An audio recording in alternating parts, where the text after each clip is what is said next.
Quand un malheureux crie, l'Éternel entend et il le sauve de toutes ses détresses. L'ange de l'Éternel campe autour de ceux qui le craignent et il les arrache au danger.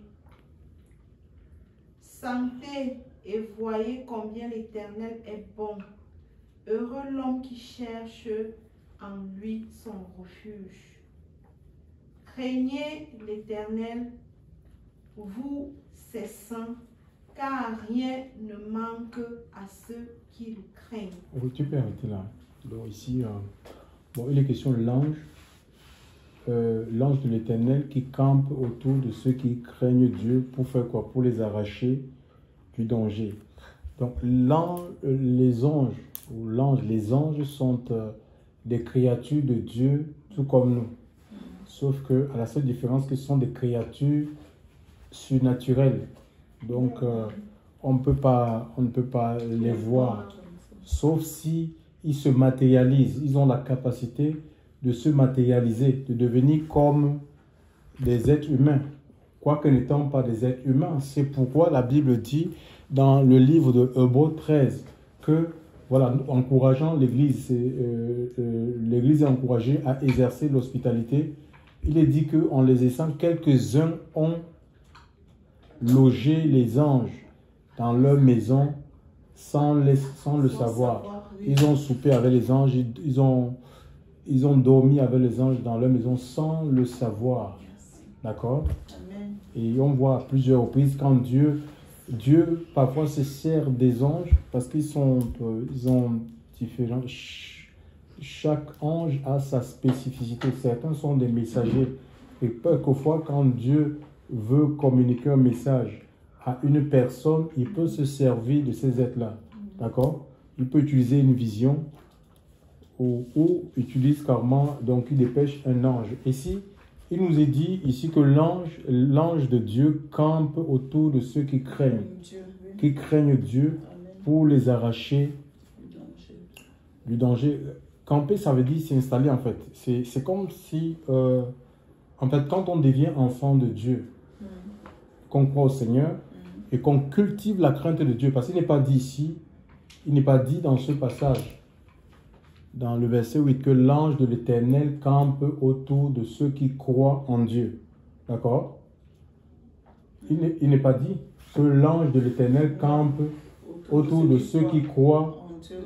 Il n'est pas dit que l'ange de l'Éternel campe autour de ceux qui prient Dieu. Hein? Il n'est pas dit que l'ange de l'Éternel campe autour de ceux qui louent Dieu.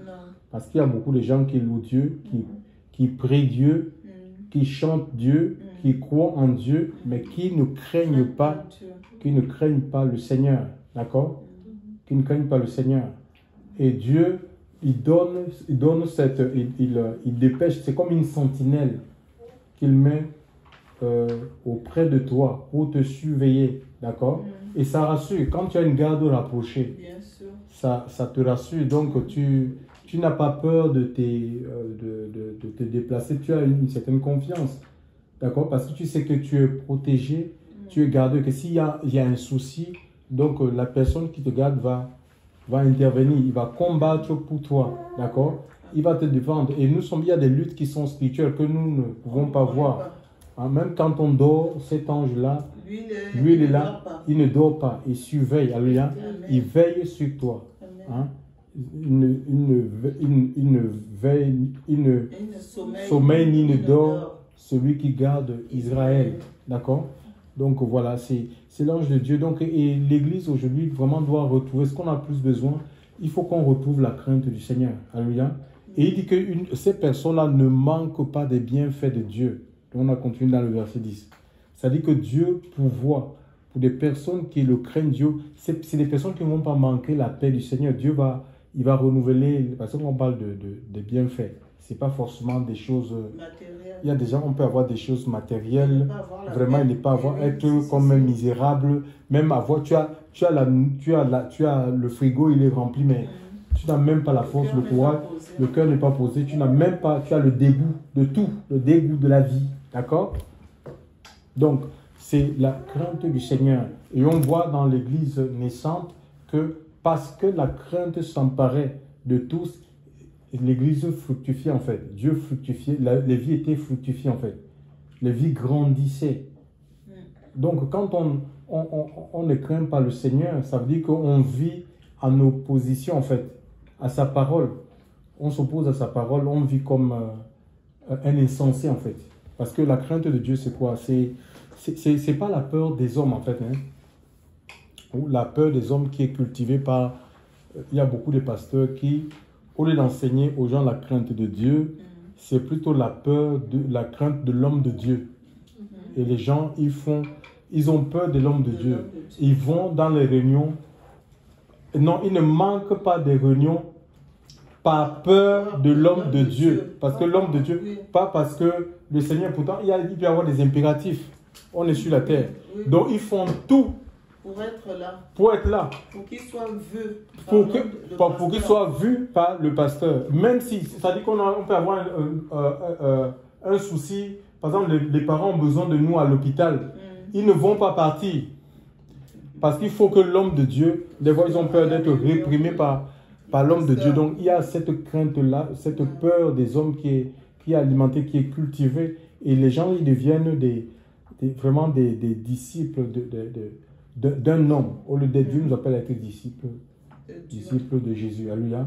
On fait des choses par amour pour le Seigneur, pas pour un homme. Parce qu'on croit dans la parole de Dieu. D'accord?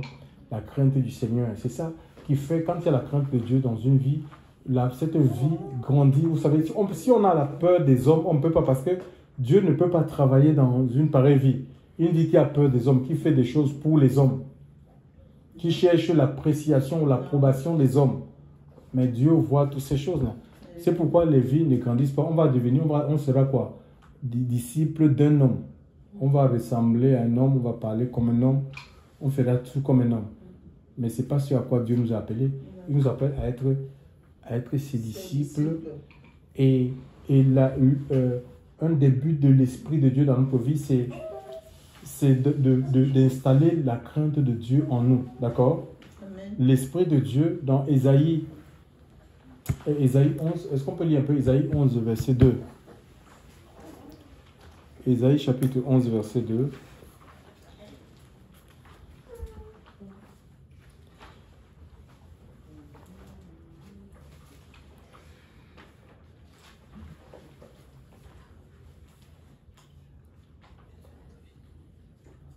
Mais qu'est-ce que... Oui. Ésaïe 11, 2, dans ma version, il est écrit: l'Esprit de Yahweh reposera sur lui. Oui, il s'agit de Jésus. Hein.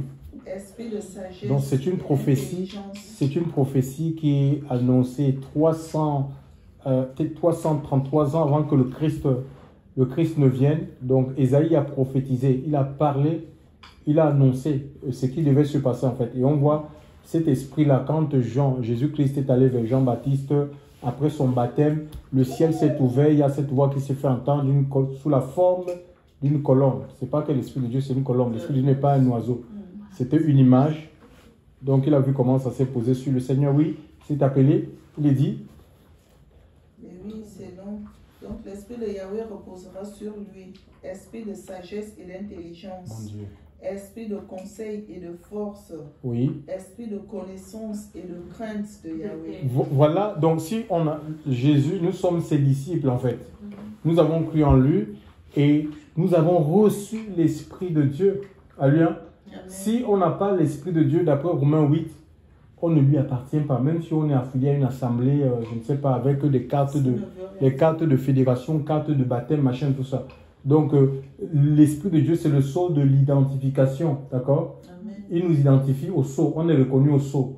Donc, et on voit les spécificités de l'Esprit. Ça doit produire ça, en fait, dans notre propre vie. C'est-à-dire marcher dans la sagesse de Dieu. Qu'on regarde comme ça, les gens regardent et disent, mais quelle sagesse! Mais ça dit que quand on craint le Seigneur, on ne fait pas les choses comme les communs des mortels. Il y a une différence entre les vies où l'Esprit réside et ceux qui sont vides de l'Esprit de Dieu, ceux qui ont seulement l'Esprit humain. D'accord? Et c'est l'Esprit de Dieu qui vient, qui nous façonne, qui nous rend comme le Seigneur. Ça, c'est le Saint-Esprit. Il est aussi appelé esprit d'intelligence, esprit de conseil. D'accord? Ça veut dire qu'on va conseiller les gens selon vraiment la volonté de Dieu, le plan de Dieu pour leur vie. Esprit de sagesse. Hein? Et il est même dit que la crainte de l'Éternel, c'est quoi? Dans le psaume, Proverbe 1, verset 7, c'est la crainte de l'Éternel, c'est le commencement de la sagesse. Le psaume 110 dit que la crainte de l'Éternel, dit que c'est le commencement de la science. Quand on dit qu'on connaît la science, c'est le commencement de la connaissance. Quand on dit connaît, ça dit qu'on craint Dieu, mais ça veut dire qu'on est un homme instruit en fait. D'accord? Dans les choses du Seigneur, on ne peut pas se permettre de faire n'importe quoi. Donc ça, c'est le Seigneur. Et le Saint-Esprit et les anges là. L'ange garde, c'est une garde militaire, c'est comme une garde militaire en fait. D'accord? L'ange de Dieu garde les personnes, la personne qui craint le Seigneur. Et quand on craint Dieu, ça dit que nous tellement nous avons l'assurance, on dort en paix, on ne peut pas avoir peur de dormir dans le noir. Tu vois, non? On n'a pas peur de dormir dans le noir, on n'a pas peur de se trouver dans un endroit seul. Non, chers frères et sœurs. Et notre vie ne peut pas être, on ne peut pas être, on est violé par les mauvais esprits. Comme notre vie, c'est comme une passoire ou l'assemblée où Dieu veille, une assemblée qui craint Dieu. Dieu dispose des anges pour protéger, pour garder cette assemblée. Elle ne peut pas être la passoire, une passoire des démons, des esprits impurs, des Jézabel, des femmes qui viennent avec des puissances d'adultère. Ça rentre dans les assemblées et que même les gens n'ont même pas les yeux, il n'y a pas de vision, pas de parole de connaissance, pas de prophétie pour voir tout ça. Chers frères et sœurs, que l'Église est infiltrée. Hein, il faut qu'on retrouve la crainte de Dieu. Alléluia. C'est ce qui permet, c'est ce qui garde l'Église. C'est ce qui permet à l'Église de grandir dans les voies de Dieu. On ne prie pas les anges. Non.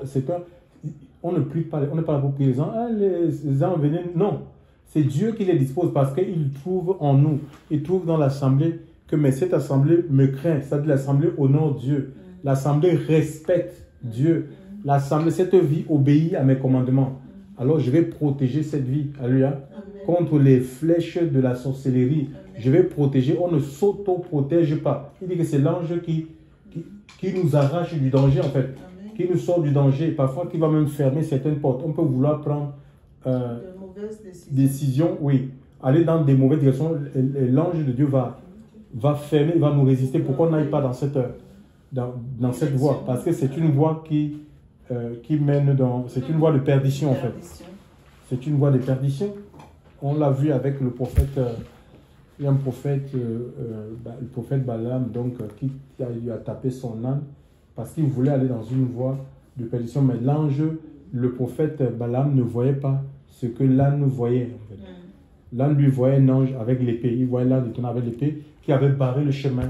Et l'âne ne voulait pas partir. Et le prophète, il tapait comme il avait les yeux aveugles. Il était aveuglé par les choses matérielles, les honneurs.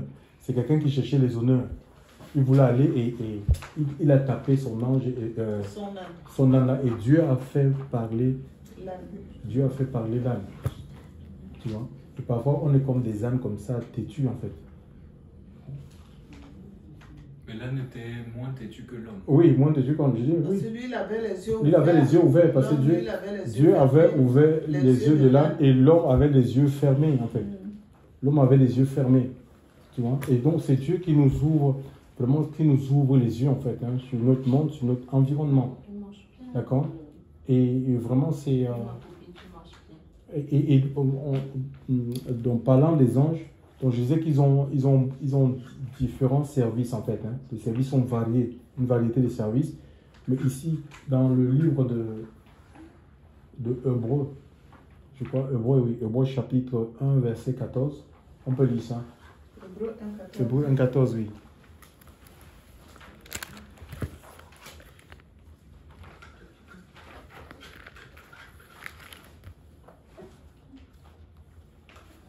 Hébreux 1, 14, il dit quoi?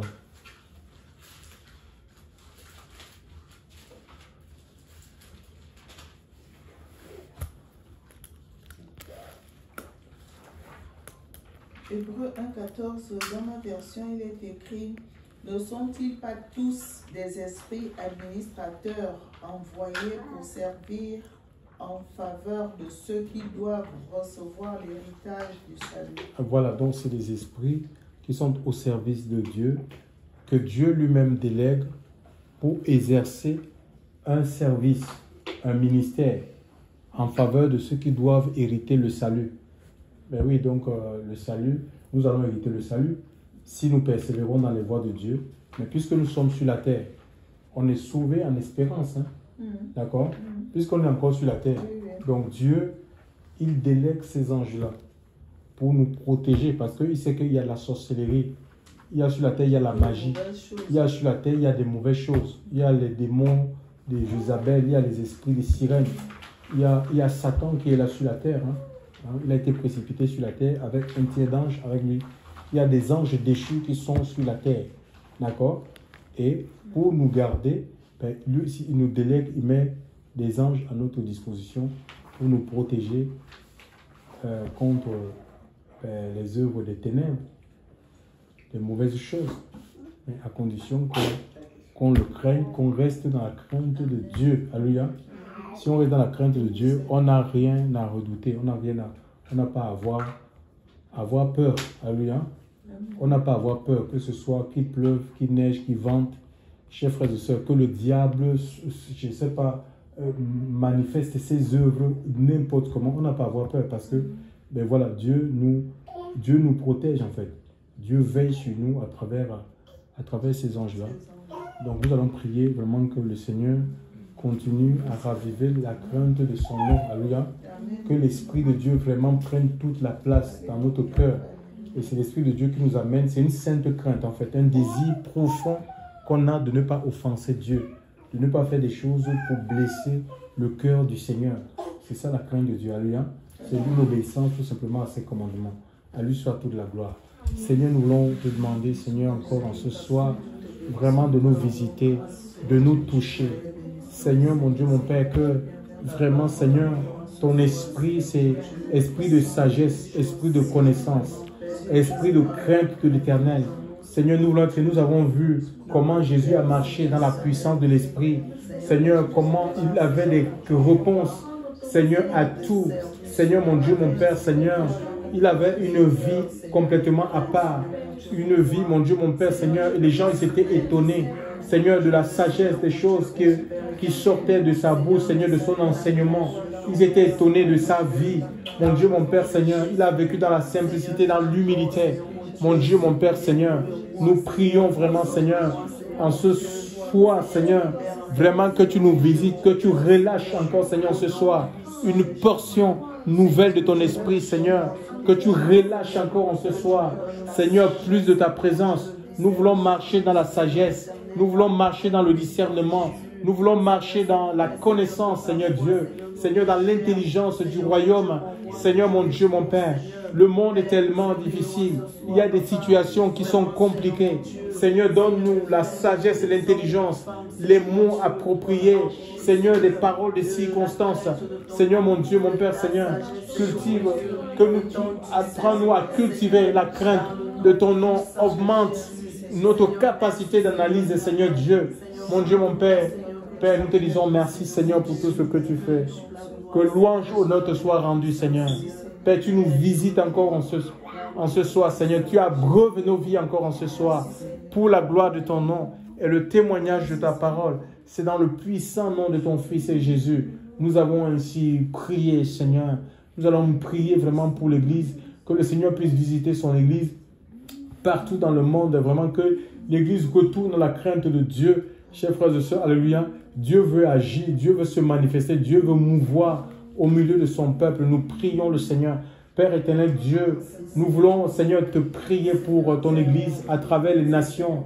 Seigneur, mon Dieu et mon roi, Seigneur, tu vois ces rassemblements. Tu dis que ton ange campe autour de ceux qui te craignent, ceux qui te respectent, Seigneur, ceux qui vivent pour toi. Seigneur, nous prions que tu ramènes le cœur du peuple à la loi de son Dieu.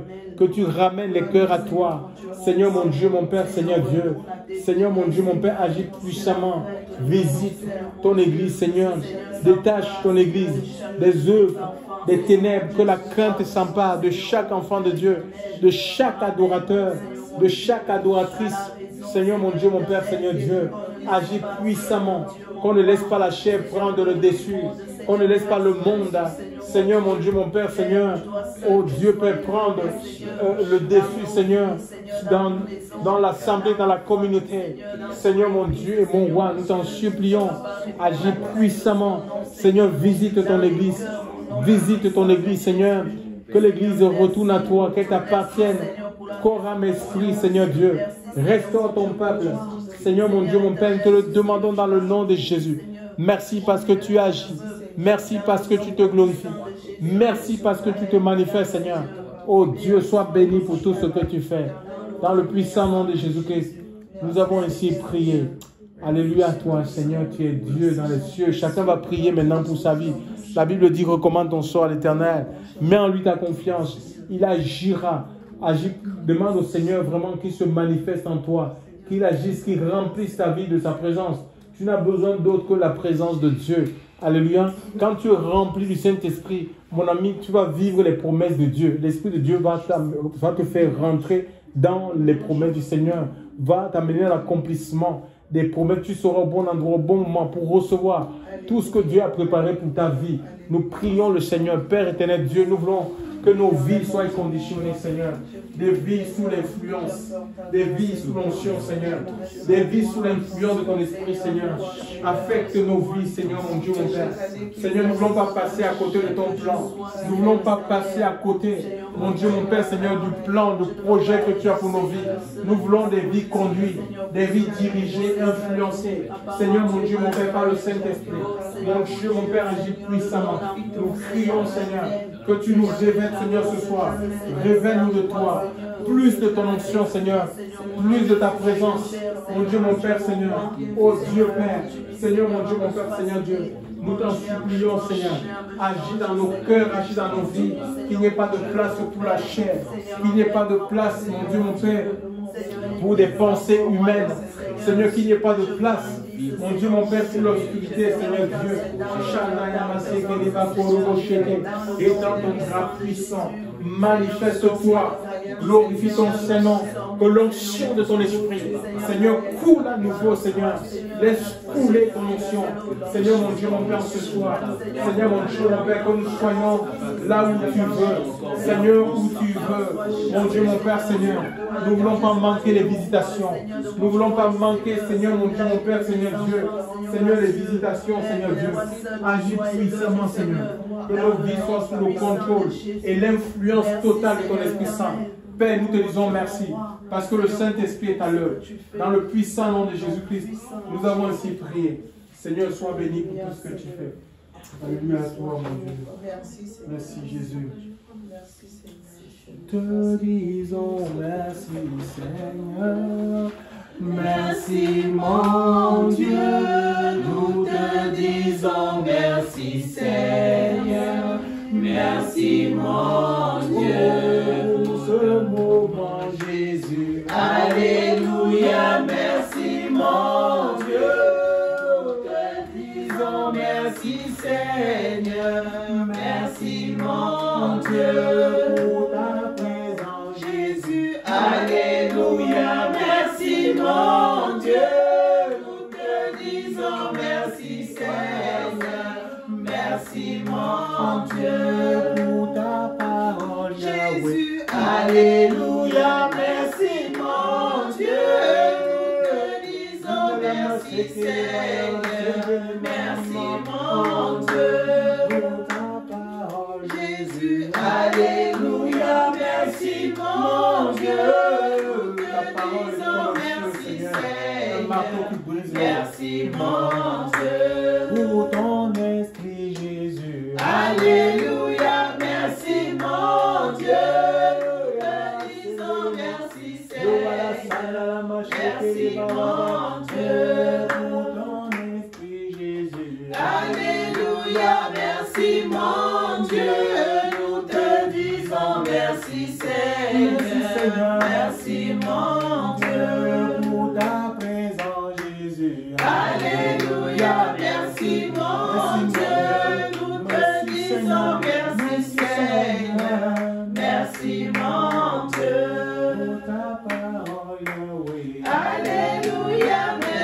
mon Dieu, nous te disons merci Seigneur, merci mon Dieu. Pour mes frères et sœurs. Alléluia, merci mon Dieu, nous te disons merci Seigneur, merci mon Dieu. Pour ce moment, Jésus. Alléluia, merci mon Dieu, nous te disons merci Seigneur, merci mon Dieu. Pour cette journée Jésus. Alléluia, merci mon Dieu, nous te